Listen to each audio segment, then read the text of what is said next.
Hello and welcome everyone. I'm Pradeep from Armwrestling News. East versus West 6 is only 3.5 days away. Pay-per-view link will be in the description. $15 pay-per-view. And the big match that we are going to discuss today is Monster Michael Todd versus Kydyrgali Ongarbaev. 105 kg right-handed East versus West title match. And to discuss the match, we have a special guest, the very talented Isa. Welcome, brother. Thank you, Pradeep, for having me. Thank you, brother. And Isa's channel is linked in the description and also tagged in the title of this video. So please give him a subscribe as well.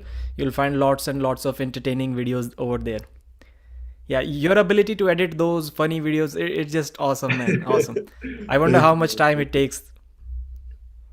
Yeah, it takes quite a bit of time, especially you remember the Jerry and Hermes funny video that got Yeah. like 80,000 views. That was like almost 2 days of editing, but it was worth it. It was amazing. I was watching that video. I was wondering, man, this level of editing is possible. But this level of editing for 5 minutes straight, that takes a lot of time. A lot of time, Indeed, man. Yeah. indeed. Are you going for this East versus West as well? It looks like you are a permanent guest over there. No, unfortunately, I'm not going this time. Okay. Yeah. So what have you seen personally in East versus West? Tell us something about that we sitting over here on our screen cannot see about East versus West. The things that you have noticed by going over there. Yeah, I mean, oh my God, it's amazing. As a fan of the sport, I don't think it gets any better than that. So, for example, the funny thing is, you are all in the same hotel, right? All the athletes, all the organizers, everybody in the same hotel. So you wake up in the morning, you go to the elevator, you click the elevator to go down, you enter, and there is John Berzek. And oh, hi John, how are you? And you go down, you go to the lobby to eat breakfast. All the champions are there, everybody is there. So being the first thing is the contact with the people, the contact with the athlete, the contact with the fans of the sport, right? That's the main thing. Like you really live it. And the other thing, one thing is to seeing the matches in pay-per-view style, and one thing is to seeing them in live. That's completely another thing. It's crazy. You see all the backstage things, the people, and it's completely different atmosphere. So as far as the main difference and what I saw there, I mean, real life doesn't get better than that.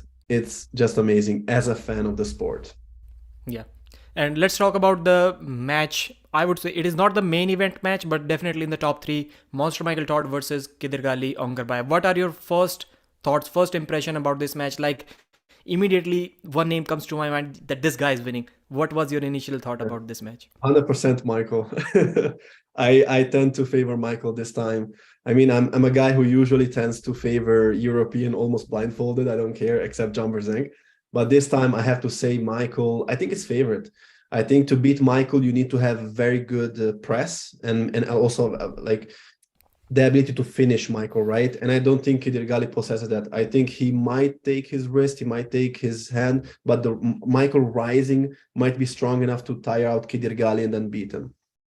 Hmm. That's my thought. I think Michael is favorite. I also think Michael is favorite, but I'm not sure how much his bicep injury is going to affect this match. We'll see. And Clayton is saying hello Pradeep Bhai and Siao Isa Fratello. Yeah, there's probably my fans are from Italy commenting. Clayton Devilet, top role is for smart people, King's move is for smarter people. Hermes Gasparini laughing. I also think, brother, Michael is the favorite because I always go back to the Alex Kodecha match that we saw. Yes, Ongarbaev did win that match, but how did he when his wrist was taken, which I think Michael is also capable of taking Ongarbaev's wrist. What Ongarbaev was doing was just pushing sideways like Todd Hutchings, and that Mhm. way he was able to beat Kodecha. But I have not seen anyone beat Michael like that. To beat Michael's King's move, you need to get Yes. behind your shoulder like Hermes Gasparini and then press. So Yes. if Ongarbaev tries to do that, if his wrist is taken, I'm not sure if he has the ability to stand up and then transition to a press. This is why I think it will be really difficult for Ongarbaev. Mhm. Yeah, I also think the same thing. I mean, to be the king's move, you really need a very good top roll to, of course, open it and then a very good press to finish it. And I don't think Kydyrgali possesses that. Also, I think Michael is more comfortable with this weight. I mean, his frame, right, is personally, I don't think it's for a super heavyweight like the Revaz Lutidze and Levan Saginashvili, Vitali Laletin, all these huge guys. Michael, he's a very big guy, don't get me wrong, but I think he has the frame of that, the huge guy. So this weight, I think, is comfortable for him. I think he might even have more endurance.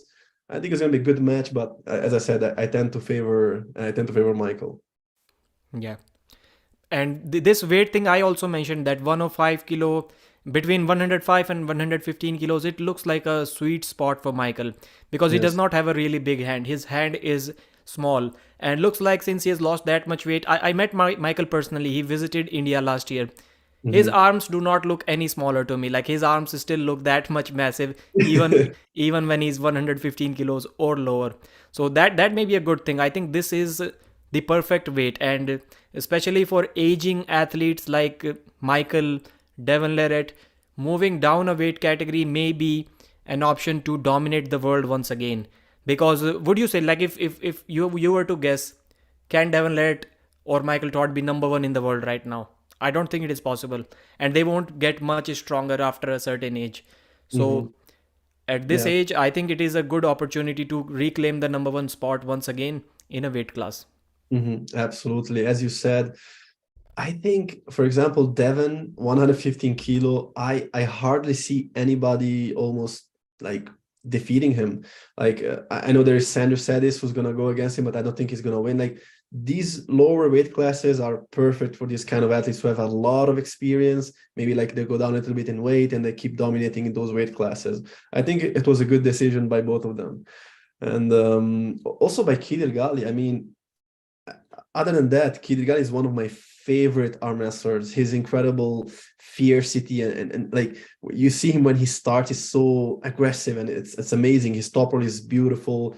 You know, he comes from the Shardar arm wrestling school from Kazakhstan. So man, I can't wait for this one. I can't wait for this one, really. And when Michael recently competed in that tournament, I hope you have watched that footage. Michael won like 8 first place positions. It is Michael's goal this year to win 100 first place position in all the tournaments this year in USA. And he won 8 of them in that tournament. But right-handed, there was a time when a big guy was hitting a press on him, and Michael said that his whole arm was like this, and the guy was pressing. Then he felt something in his bicep because Mm-hmm. as we know, when he was pulling with Austin Jaggers, he tore his bicep like less than 2 months ago. I think no, Yeah. 2 months, about 2 months ago, 2.5 months ago maybe. Mm-hmm. If he Mm-hmm. still feels that, yes, he went to a doctor, the doctor said it looks good, but kind of it stays in your mind. And the King's move, as we all know, like a little bit, we have everybody has practiced in the King's move, like trying to do that in the training, and almost Mm-hmm. all of the load is on your bicep when you're trying to do a King's move. Now even if you are on a defensive hook, a lot of joints are involved, but as soon as you try that King's move, everything comes on your bicep. Mm-hmm. That is true. That is true, indeed. But you know, have you seen the sparring he did with Corey West, right? When he was hitting him as hard as he can. So I think Michael is feeling okay, is feeling good, and I don't think you know Kydyrgali could do as much damage as like a 400-pound Corey West, like in that kind of hit. So I think Michael bicep is going to hold up, and you know he has a warrior mentality. Michael mentality. You can say whatever you want, but he's crazy. When he gets on the table, he's ready to break his arm, and he did it in the past, so he's not going to give up. Yeah. And the big question will be how much strength Michael is going to lose by cutting this weight. Because this is going to be really important in this match. If Michael is still anyway close to the strength that he had when he was 280, 290 pounds, then Kydyrgali is going to be in big trouble. And why do I say that? Because once, I think Gennady Quickvinia finished Michael like without actually getting on top of his arm, just with side pressure. Once he was able to do that, Rivas was not able to do that even once. So two times Gennady and 3 times Rivas, they both had to like really take everything from Michael and then Mhm. literally with their whole body press. So without that, I don't see how Ongarbaev can beat Michael Todd just like that 3 times if Gennady and Rivas was not able to do so. So maybe we see something that we have not seen from Ongarbaev before. I have personally not seen Ongarbaev in this position where his wrist is taken and he's completely jammed behind his shoulder trying to finish someone. Hopefully we will see, or maybe not so hopefully, because I am also hoping that Michael wins. I'm rooting for him. But Yeah. I think we will have to see something from Kydyrgali that we have not seen in the past if he wants to win this match. Yeah, absolutely. And I want to ask you, who do like if I were to ask you top strongest athlete in 105 in the whole world? 105 kilos in the world.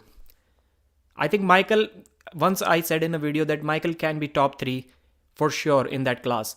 Ongarbaev is also there. Can John Brezink be there? Possibly, possibly. Yeah, Devonlet, if Devonlet cuts down, I think that's too much for Devon. I yeah, mean, 105, oh my God, he's yeah. tall.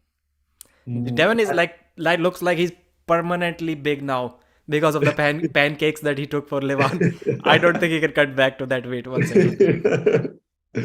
Yeah, Few I'd few say, Irakli might be there as well. Like he's 103, 101, 99. So I think he's also there. Yeah, Sandris can also be there in the top five if he cuts weight. Like he's not more than 111 12 kilos. He yeah. bulks up to get to 115 16. I think Yeah. he can also be there. And therefore for sure there can be a few European names that we are not aware or not remembering right now who can be in Mhm. that mix. But these three four that we have discussed, they have to be in the top five, I guess. Yeah, yeah, absolutely. I tend to agree with you. Yeah. Do you bet on arm wrestling matches? You know, you want to know a fun story? I used to bet on arm wrestling matches, and I always won, right? I always won. And then at a point, this is a funny story, guys. Hermes and Alex match, I betted 1,000 euro on Hermes. So we know how that ended up. And from that point on, I was like, I'm never gonna bet ever again. So no matter what the event is, no matter what the match, I promise myself I'm not gonna bet ever. Yeah. I also had four bets on arm bet. I think one was in the first one was I don't remember exactly. Maybe it was Levan versus Dave Chaffee. I bet on a shutout stakes on Levan 6-0. I won that. Then I think it was Artem Ternenko versus Jamie Sheldon. It was I think also a shutout stake. I bet on Jamie won. Mhm. And then Devonlet versus John Brezink shutout stakes. I bet on Devon and won. And one more match final. I don't remember. Yeah, Levan versus Devon. I bet $300 on that match on Levan winning 6-0, not 5-1, 6-0 with Bob Brown from USA. I won that bet as well. So about stakings, I thought, man, it is. Although I won all of the bets, I'm forgetting one. I won everything on stakings in whichever bet I made. But still, I thought, man, it is not worth it. Like you're putting $100 on a bet, and in return, you're getting like $140 maximum. So Uh-huh. like, yeah, not Yeah, worth it. So that's yeah. when I decided to stop everything because whatever little money you have won by predicting three times a correct match, you can lose all of that in just one wrong prediction. Yes, it is true. And if you want to win good money, like 600 euros or something, you have to bet around 1,000, right? That was my reasoning behind it. And I don't think it's worth it. I mean, I remember in the very beginning, it was so easy to make money. You remember when it was like Schoolboy and Larry Wheels, and Yeah. it was not a shout out, like who's gonna win? That was the easiest way to make money in the beginning. Now it's complicated, especially in arm wrestling world today. Match can go either way. It's crazy. It can go either way. So yeah, I'm not gonna bet ever again, my friend.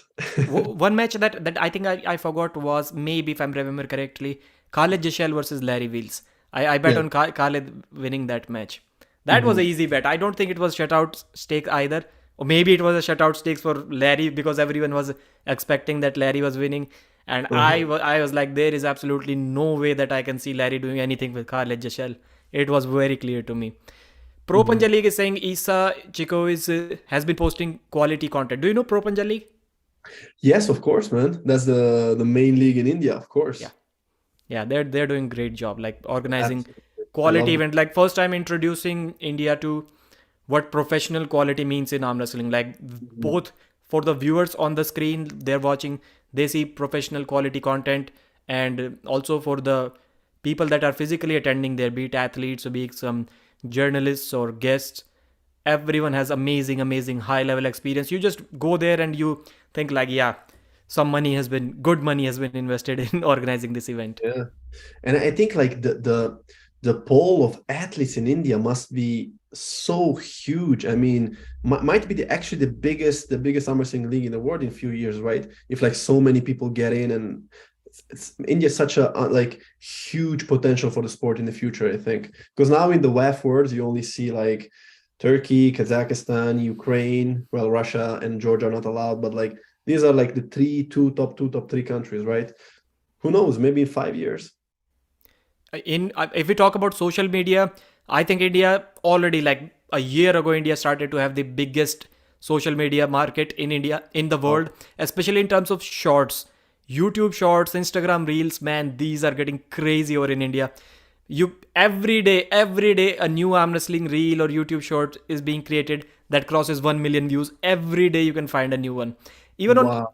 on channels, like I have a friend, his name is Shivansh Kaushik. His YouTube channel was like 10,000 subscribers a couple of months ago, and today I checked, he was like 39 point some sub 39,000 subscribers in a couple of months. Where I was like, what Wow. is going on? I checked his shorts page, and he has like 10, 15 videos that are over 1 million views, shorts. India is Wow. crazy about arm wrestling shorts. Like, you can see videos where the videos are getting almost a million likes. I'm not talking about views. They're getting million likes, man. And it is easy. It is easy. Like, I was creating a video about Khalid Jashel versus a schoolboy match, and I was like, sit on my Hindi channel. I started uploading. I also uploaded like four shorts that are above a million views, and I was saying to myself and also my wife that I'm thinking of a script. I'm writing a script, and it is a 1 million view script at least. So my thought was like, how Khalid Jashel beat Schoolboy. And when I uploaded that video, in a few months, like, it has 2.3 million views or so. Like, you know before creating a video that it is going to get a million views at least. Wow. That India is is amazing. India is crazy. Like, if you tell me, Pradeep, like, your life depends on it. You have to create a short in one day that is going to get a million views. There is a good 80% chance that I'll do that. It is it is getting that easy in India.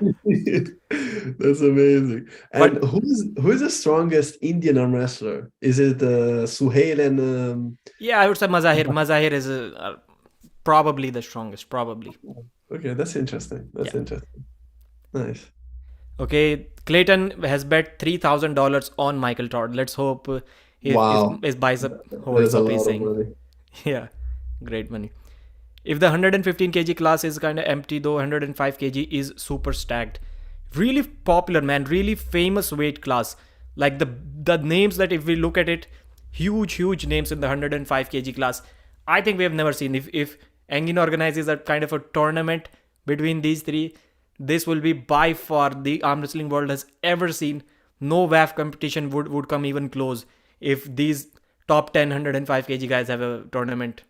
Wow, yeah, it's amazing. And Esports West is doing, especially Angen is doing a great job because now, so for example, they're affiliating with some other federations around the world to be qualified to participate in Esports West. So in March in Italy, we have the Super Match, and it's like an event organized by the Italian organizers, but also European athletes can come over to compete.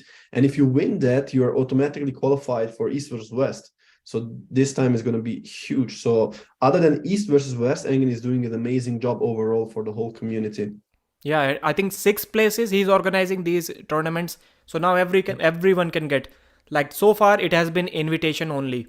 Yeah. In Engin Terzi has to find something valuable in you for you to be invited. But now, six tournaments, everyone can qualify. And let me name the athletes in the 105 kg class: Kydyrgali Ongarbaev, John Brzezinski, Prudnik, Todd Hutchings, Irakli Zerakashvili, Paul Lin, Zurabtav Beridze, Oleg Petrenko, Krasimir Kostadinov. Bowen is also there. So I think Bowen and Prudnik can go up, but I'm quite sure now new athletes have been added in this weight category. It will be even more stacked. Yeah, well, I'm not sure about Prudnik because last time he was 120 and he was having a hard time to cut to 115 to compete against Levan. So Prudnik is very stacked, very huge. But yeah, oh my God, what a category! It's incredible. I have a question for you, Pradeep. Yep. So you of course know Sasha Andreev, right? Yes. Like stupid crazy athlete, right? Why we don't see him compete in East versus West and in King of Table? The first East versus West he competed against Irakli, but other than that, I never saw him everywhere. And Engin has said many times that for some reason he doesn't even answer Engin Terzi's messages. Engin has tried to contact him probably 10 times, but he Oh, doesn't even answer. I don't know what the reason is. One hint I got, like somewhat close to an answer that Engin is also probably not aware of. When Sasha Andreev and Jordan Sonev and I think Sacho and Krasi, these three were driving to Europeans or Worlds. They were driving somewhere, and there somebody asked in the comments when they were doing a live stream that why don't you go to East versus West? Then Sacho kind of jokingly said that my price is too high. oh, okay. Okay. Well, that explains it. That explains it because I never knew it. Okay, interesting. Yeah, I'm not sure. Not I've not heard anyone talk about it, and that live stream probably got like a couple of hundred views. So not Yeah. many people know about this. Uh-huh. Interesting. Interesting. Well, it's a pity. It's a pity. I mean, he could be, oh my God, he could raise so much in popularity and be so much more famous in those, well-known leagues.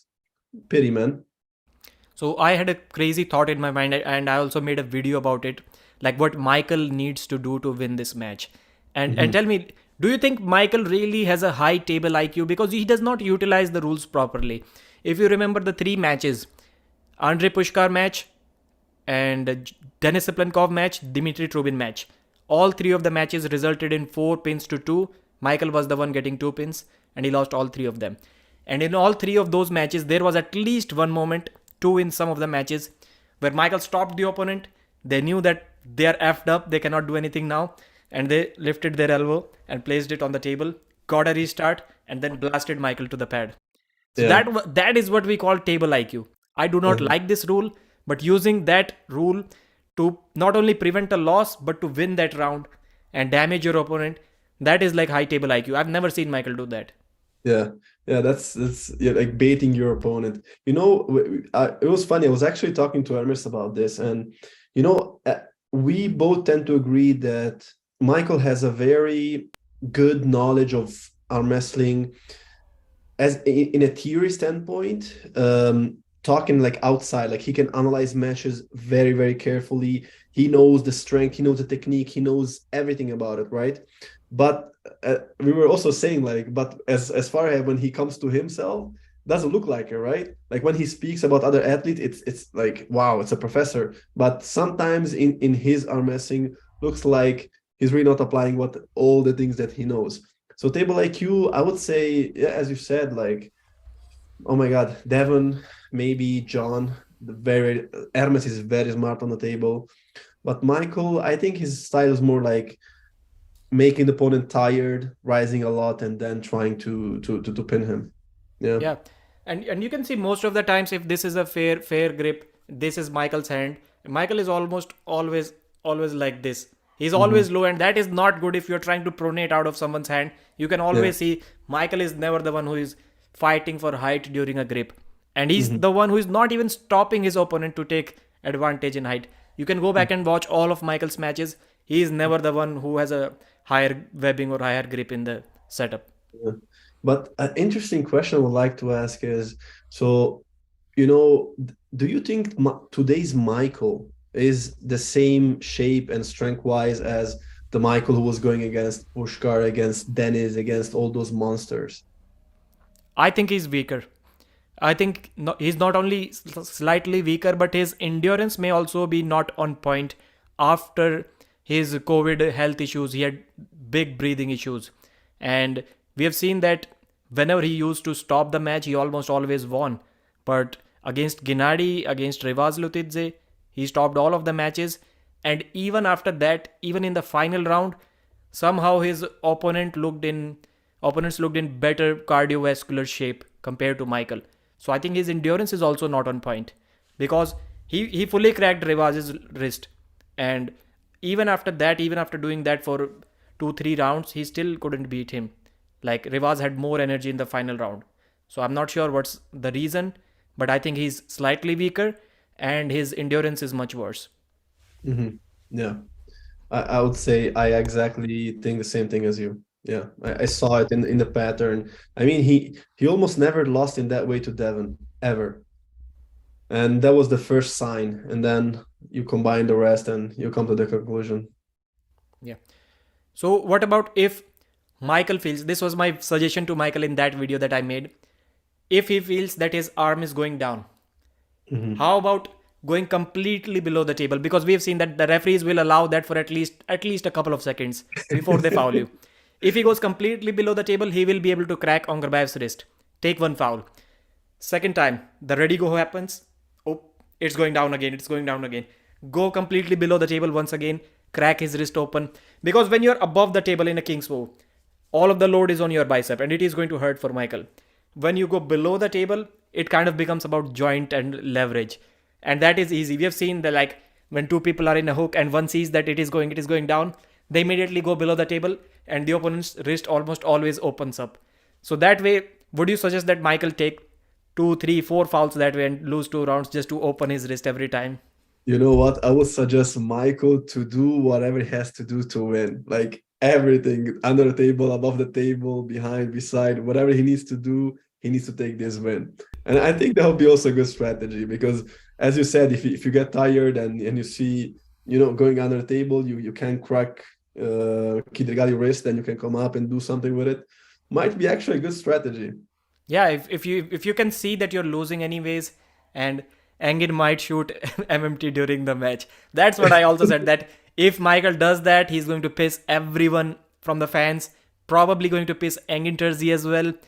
It is going to be bad for Michael. He's going to be hated. But still, I believe that it may be better for him compared to the mindset, the haunting in his mind that he's going to get after losing to a 105 kg guy. Yes, Michael is also going to be 105 kg, but I don't think he has ever lost to a 105 kg guy in last like 10 years. This will be the Yeah, first time. yeah. I also don't remember last time Michael was 105. I think yeah, but man, you feel the excitement like when a big event is coming and the days are like I really count the days. I cannot wait for it. It's amazing when you're a fan of the sport. Man, I'm thinking about these crazy ideas. I want Michael to win so bad, so bad. If somebody watches my videos and, like, Pradeep is saying Michael's stable IQ is not high, Michael's getting his wrist opened in that match, he needs to do this ugly king's move. Uh-huh. They might think that I hate Michael, but no. Yeah. I'm suggesting these things because, first of all, I do believe that they may be needed. I think for sure Michael will need this because I don't have much doubt in my mind that Ongarbaev will take Michael's hand. Hmm. Like, if you were to bet on it, like, what would you say? Who takes who? Wow. Who takes the Well, hand? the thing I would say, do you think Michael rising and pronation wouldn't be enough to keep it at least not fully opened? No. If Michaels gains some position, that will be near the pad. In Mm. center, till this point, about half side on losing side, I think Ongarbaev will have full hand control. Yeah, absolutely. But I was thinking as he goes lower, like as Michael goes lower, I think that's where his rising and pronation might be able to at least straighten the wrist of Kydyrgali or might even open it. At the lower he goes, the more favor is Michael, of course. But And, yeah. and and the difference between the past and now is, you can watch all of Michael's matches in WL. The first thing he did is, like, hit with the go, and as soon as the go happened with the first hit, he went below the table and his shoulder was like at the table line. Now what Michael is doing is, like, the ready go happens, he hits like in a normal arm wrestling position, and when he sees that it is going down, then he goes down. I That think is that's the mistake that Michael is making. If he has to go down anyways, why not do that straight away right after the go? yes, that is true. That is true. All of the matches, the Dave Chaffee match, the Devon Lett match, the Marcio Barboza match, the Nick Zina match, all of the WL matches, you can see as soon as the referee says go, within like zero point 0.5 seconds, Michael is below the table. But now Yes. you can see Michael for the first 5 seconds is trending straight up.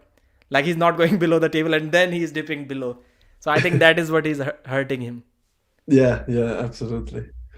Man, oh man. And I know Michael got a lot of hate in the past for the King's move because I met him quite a few times and we spoke about a little bit about this and like that thing bothered him. Like a lot of people hated him for the King move and trolled him online and he kind of tried to to convert his style into not a full king move. But Devon is always saying, just do your thing, go king move, dip below as you can, and just win. The most important thing is just you winning.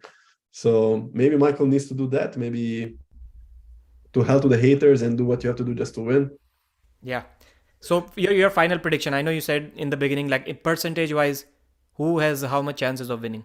I would give it 60 to 65% to Michael. Yeah. I also think I would also say maybe 55% Michael, 45 Kydyrgali. If Michael's bicep was not injured, I would have probably given 70% to Michael, just because I think stylistically, physically, it is a perfect matchup. I said that Michael is a bigger human being. Somebody mentioned that how can you say that both are 105 kg, but Michael is someone who normally on a normal day gains or loses like 5 kg in a day. So after Michael like rehydrates himself after the weight cut, he is easily going to be 250 pounds. Mm-hmm. So he's about already 213, 14 kilos when he's Yes. competing. And Yes. Ongarbaev, I think just by looking at Ongarbaev, I don't think he is ever above 105 kg. I don't think he Yeah. needs to cut any weight. Man, Kydyrgali is weird. Like when you see him in real life, he doesn't look like an athlete. He doesn't look like buffed or built or anything. He's just like normal skinny dude, let's say. But yeah, that guy pulls like a beast. Like a beast. Doesn't look like it, but he's a monster on the table. Yeah. And most of the chat till now was talking about Hermes Gasparini versus Levan Saginashvili.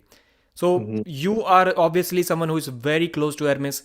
Tell us everything that you can about this match. What do you know about Hermes Gasparini? What do you think is preparation? Is it enough for Levan Saginashvili? How do you see that match going? Well, first of all, I have to show this T-shirt. Top Police for Smart People. That was gifted by me by Hermes. So, oh my God, Pradeep. What can I say? I would be lying if I were thinking that Levan was not the favorite. Of course, everybody knows Levan is the favorite. There is no, it's of course it's no brainer. That guy is 190 kilo. He's the strongest wrestler that ever lived, in my opinion. Of course, Hermes is the underdog in this fight. The thing that I would say, and a lot of people also said it, like John Berzink, Michael Todd, also Hermes thinks that stylistically, probably Hermes' style of pulling is the worst for Levan. Doesn't mean that he's gonna win or take his rest, but at least stylistically, that's what can might able to get Levan. I know Hermes. I'm talking to him almost daily, and as soon as he got the contract, he signed it. He was something switched in his head, and he's training hard. He's doing everything he can to come as much as he can prepared for this fight. So I don't know. I have this feeling in me that something is going to happen. I'm not saying Adamus will win. I'm not saying that. I'm just saying I think something special is going to happen. That maybe is the first guy in years that can hold Levan in the center for 10 seconds. Maybe it's the first guy that might take Levan here, then lose.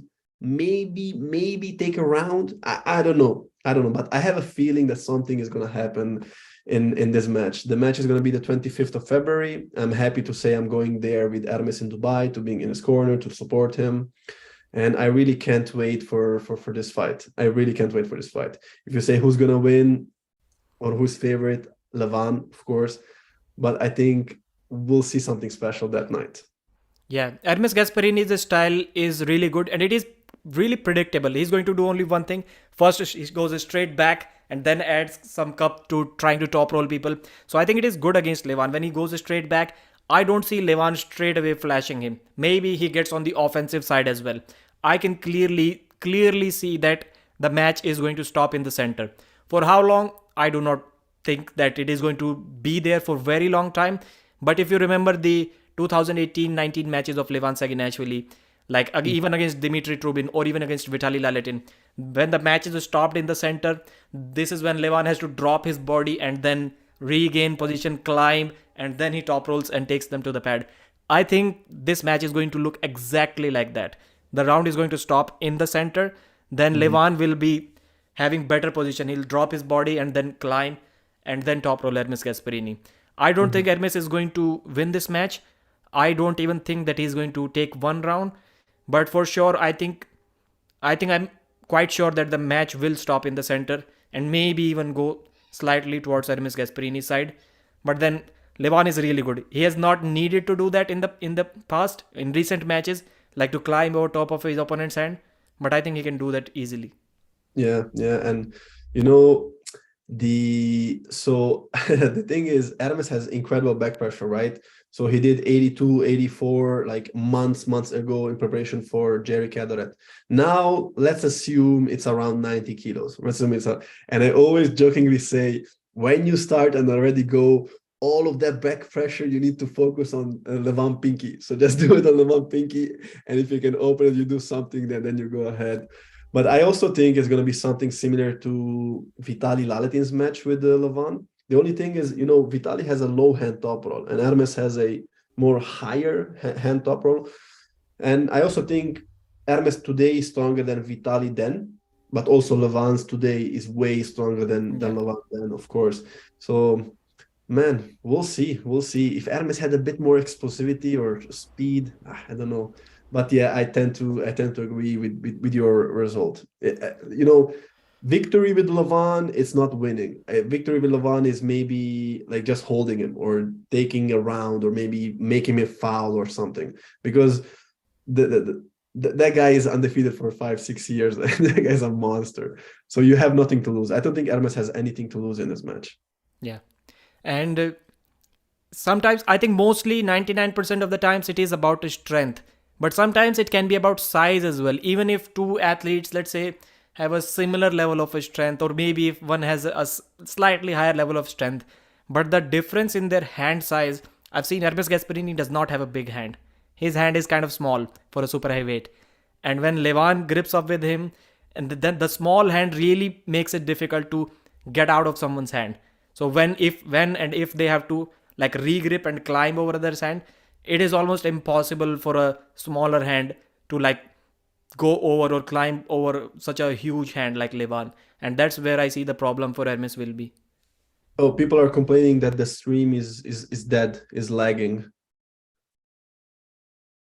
Looks good to me. I don't know why. I think we can continue. Yeah, perfect.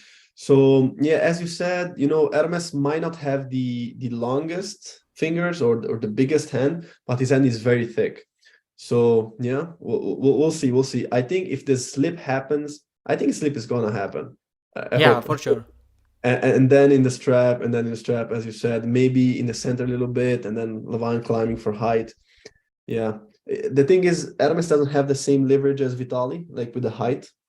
So might be a little bit in disadvantage for that, but it's also an advantage because he can be very, very high in his setup. So like very high posting knuckle top roll. Yeah, we'll see, man. It's not that far. It's like 5 weeks away.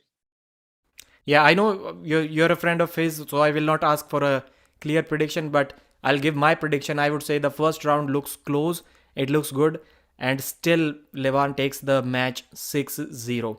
But Hermes Gasparini, you have to give that man credit, man. I think he's in kind of a aggressive but also a slightly, I would say, emotional state right now, because it looks like whenever like somebody mentions online the Zaur Pezulaev match, Hermes Gasparini wants to kill that person. He's like, Levan, my match is Levan, not Zaur Pezulaev. So Yeah. he's in kind of an emotional state and he's really heavily invested in that match. But is it enough? Why I was saying that you need to give that guy some credit? Because I challenge you to name one guy. If we assume that Hermes is number 2 in the world right now, I challenge you to name one guy who, while 25, 26 years old, was maybe 90 kilos, less than 90 kilos, as an adult, and still went on to be number 2 in the world. I have not Mhm. seen that. John Brzezinski did that, but other than John Brzezinski, name a guy who was 25, 26 years old and 90 kilos and then became like number 2 in the world. Yeah, right. I mean, Hermes genetics is something really, really special. Like sometimes he sent me those random videos of himself when he was like 13, 14, 15-year-old kid competing in Italy against the senior arm wrestlers who have like a 10, 15 years of experience and ready go. And it holds him and pins him. So Hermes is very special, and also he has the blessing of being a lighter weight guy who's been always training the technique and refining his top roll technique, and then becoming way bigger and much stronger. So he has the incredible technique with the size now. So that's also dangerous thing. But yeah, Hermes said this is his dream match. He wanted a shot to Levan. And after that, if he loses, he said, I'm gonna just take all the guys, just put him in line and I will destroy them, like Zhao or Morozov, whatever. Just put him in line and we'll destroy everybody. And then next year rematch with Levan. Yeah. That's a good mentality to have. I think he's mentioned quite a few times that he can get a little bit bigger, but then the weight transfers more into fat and less into muscle. But I think he's mentioned he can get to 140 kilos, something like that. That is the maximum that he would like to be in the future. But man, it is getting really difficult, not only for the 110, 15 kg guys, but even for guys who are like almost 130 kilos. Even for them, they look like way too small to be number one in the world competing against Levan right now. So Yeah. he has pushed. I would say that the level of super heavyweights, I don't think it has improved that much. Obviously, it has improved, but it looks like it is only Levan Saginashvili. Like if you Mhm. bring a top heavyweight from the past 20, 30 years, maybe he would still lose to other guys as well, but it will be like competitive matches, not completely one-sided. But Levan has taken it to another level, and I believe this is how it should be. Like Mhm. 120 kg guys should not even be thinking about being number one in the world when there is monsters like Levan Saginashvili. Like someone with a frame of Brian Shaw should show up in arm wrestling, then he can think about being number one in the world. Yeah, that is true. That is true. I mean, I think to be considered a true, super heavyweight guy, you have to be around like 140 kg and like at least 195, 2 meters tall. I mean, if Devon would put a lot of weight on, like he would be considered that guy. Like Revaz is 150, 155, Gennady is 140, 145, a bit more chubbier. Morozov might be the guy in the future if we keep gaining weight. Who knows?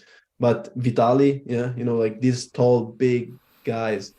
And yeah, sometimes I think, hey, we might have like we should need a new weight class, right? Like maybe 140 plus, like 120 to 140, something like this. Who knows? Yeah. That's crazy. And guys, as soon as this live stream ends, I've redirected it to Ryan SP's live stream. So Ryan is going to start his live stream in probably a minute or two from now. And as soon as we end this, I hope all of the viewers will be transferred to that live stream. The first time I'm testing this feature.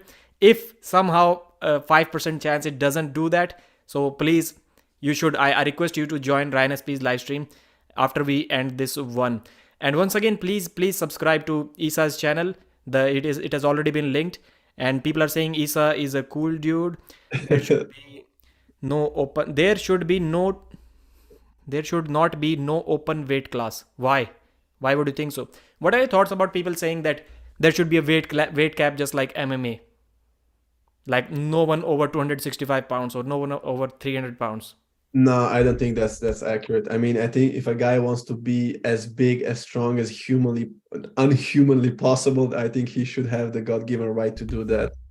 I'm not in favor of the weight cut. I'm in favor of monsters, like a Yeah. true monster coming to the table and killing people. I also totally agree with this because maybe in other sports like MMA, there is an endurance issue. Like if a 400-pound guy shows up, yes, he's strong, but is he going to give you a good fight? He's going to get gassed out as soon as the round starts in the first Mhm. round. Maybe that is the reason why there is a weight cap on that one. Yeah, yeah, yeah. I think in arm wrestling is different. Yeah.